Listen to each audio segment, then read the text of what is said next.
On firearms, this looks like one of the most rabid anti-gun activists you could find in Canada was asked to write out the recommendations. They have things like prohibiting the stockpiling of ammunition. Now, when they say limit the stockpiling of ammunition, they're using the word stockpile because it conjures up images of someone just like hiding out in a basement bunker with 50,000 rounds of ammunition. But what they mean is limiting how much ammunition you're allowed to have.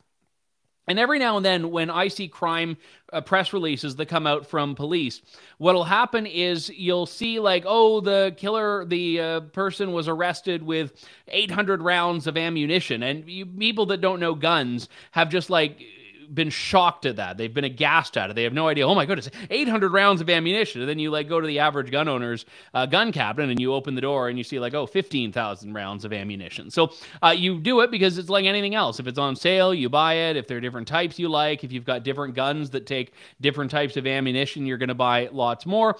So when I see a recommendation in here that the government limit the stockpiling of ammunition, I know that sort of stuff is catnip for people that don't understand firearms, or they want to prey on the fact that a lot of people in this country don't know a lot about firearms.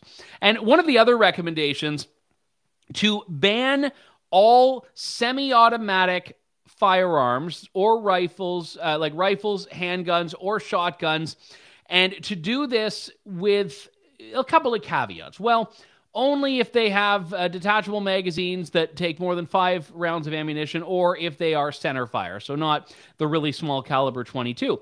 But they're basically saying we think the government should prohibit almost all semi-automatic guns. Now, this was, oddly enough, the amendment that Liberal MP tried to sneak into Bill C-21.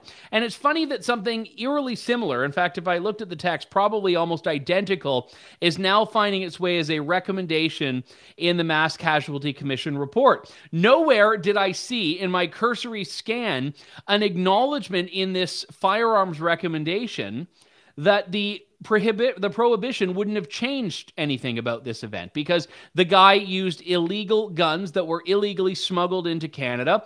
The one gun he had that wasn't smuggled, he illegally acquired through an estate. But either way, guns that he did not legally have that did not come from the Canadian market. So why do we think that prohibiting any type of firearm would have stopped this incident or any others like it? But the problem is that this event has been used by the Liberal government as a way to justify their intent on banning firearms. That's what they want. And even if they have to be more incremental about it, their goals are very clear. They don't like gun owners. They don't like guns. They don't want the type of people who are gun owners to be able to have their property rights.